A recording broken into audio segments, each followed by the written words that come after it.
Never married people tend to be more willing to date than people who have lost spouses, and they tend to be more open to dating diverse partners.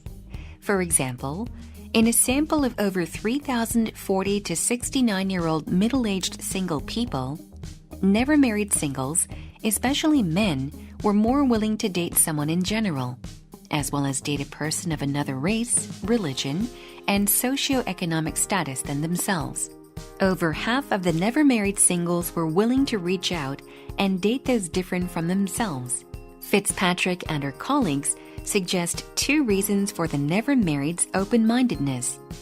First, they could be unconventional people since they are willing to forego the traditional societal expectation of marriage. Second, they could have been willing to broaden their pool of eligibles because they had not been able to find a spouse within their own social circles. One of the oldest relationships on Earth is that between fact and fiction. It has not always been a happy one, but over the centuries, it has become apparent that one needs and inspires the other in more ways than we ever believed. The fact-loving subject of science is one of the most exciting disciplines in the world. The analytical nature of science gives us the ability to perceive the anatomy of the universe and every molecule in it. But it is the human imagination that gives it life.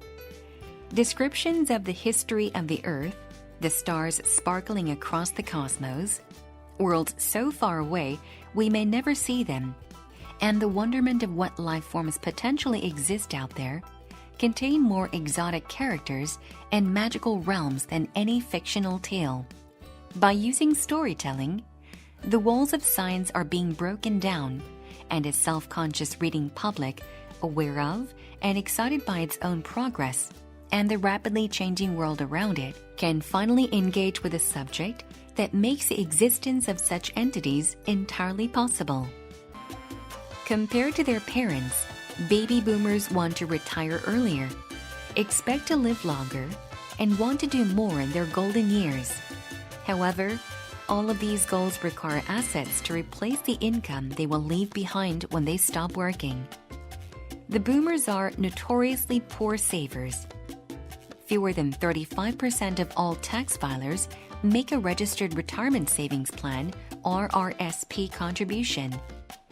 The median RRSP account holds less than $50,000, and there is next to no savings in non-registered assets. The main reason for boomers making an RRSP contribution is to get a tax deduction, not to accumulate retirement savings. As they progress into the graying years, the generation that was going to change the world, and to some degree did, is realizing that just like their parents, they're moving through to an old age, and many have not prepared properly for this time in their life.